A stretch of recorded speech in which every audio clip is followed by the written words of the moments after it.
Olá, sejam bem-vindos ao meu canal. Eu sou Caio Bruno, jornalista e especialista em marketing político, e aqui nós vamos falar muito de comunicação, análise política e principalmente de marketing político. Sejam todos bem-vindos. E nesse primeiro vídeo eu vou falar de um fato que aconteceu no último dia 31 de março, que por si só já é uma data simbólica, porque em um 31 de março, lá em 1964, foi instituído o golpe militar no Brasil, que durou 21 anos e terminou apenas em 15 de março de 1985 com a posse de José Sarney na presidência da República. Nesse 31 de março de 2021 foi divulgado um manifesto pela consciência democrática.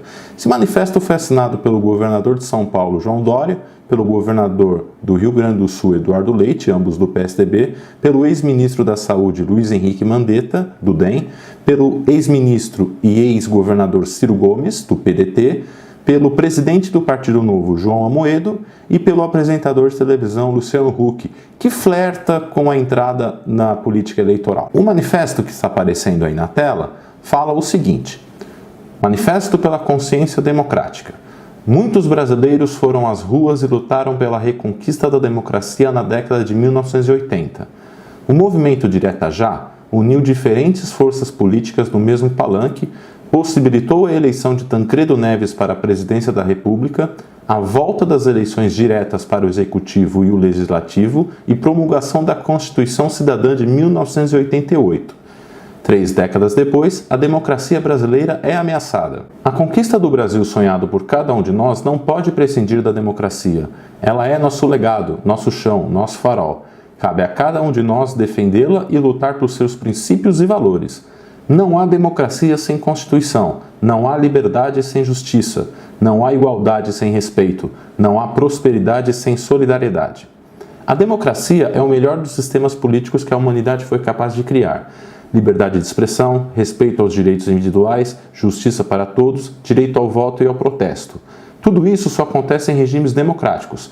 Fora da democracia, o que existe é o excesso, o abuso, a transgressão, a intimidação, a ameaça e a submissão arbitrária do indivíduo ao Estado. Exemplos não faltam para nos mostrar que o autoritarismo pode emergir das sombras, sempre que as sociedades se descuidam e silenciam na defesa dos valores democráticos. Homens e mulheres desse país que apreciam a liberdade, sejam civis ou militares, independentemente da filiação partidária, cor, religião, gênero e origem, devem estar unidos pela defesa da consciência democrática. Vamos defender o Brasil. O manifesto, como vocês puderam ver, fala da defesa da democracia, das liberdades individuais, da Constituição de 1988. E qual foi o contexto em que esse manifesto, esse texto foi divulgado?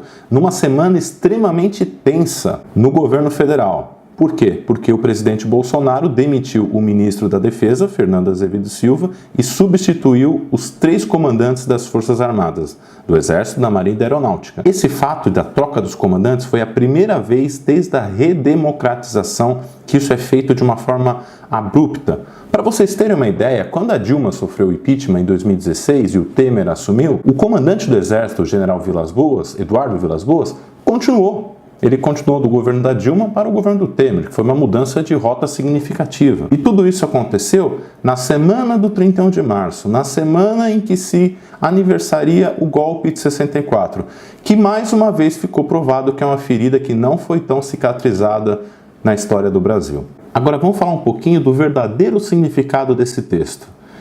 Não, primeiro, que dos 6 pré-candidatos, ou dos 6 presidenciáveis que assinaram, no mínimo 3 não serão candidatos ano que vem a presidente da República. Luiz Henrique Mandetta, Luciano Huck e Eduardo Leite. Mandetta, que foi o primeiro ministro de Saúde do Bolsonaro e saiu em abril do ano passado, ele saiu numa avaliação muito positiva, porque ele enfrentou a pandemia logo no seu início e fez o contraste com a postura negacionista do presidente.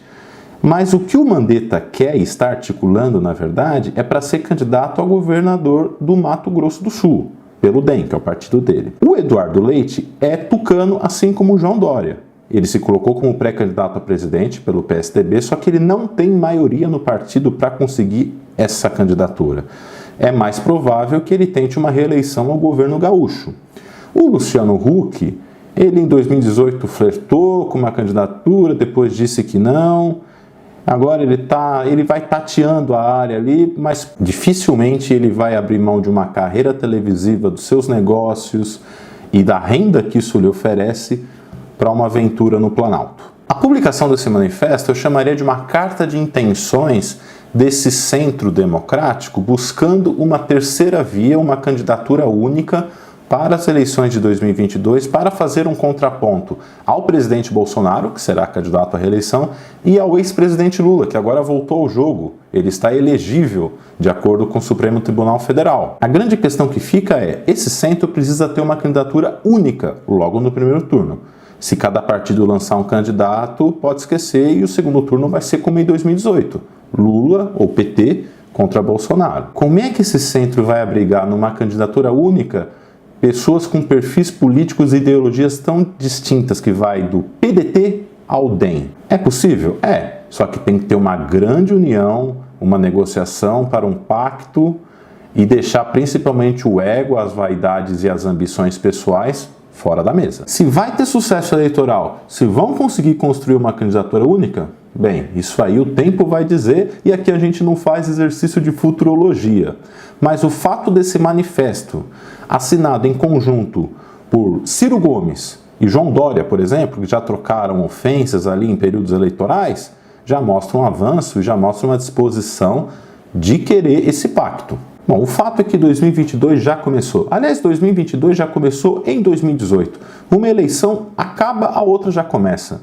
É assim que funciona o meio político. Se você gostou desse vídeo, se inscreve no meu canal. Olha, eu garanto que vai ter vídeo novo todo dia, sempre com assuntos voltados à análise política, marketing político e comunicação em geral. Muito obrigado e até a próxima.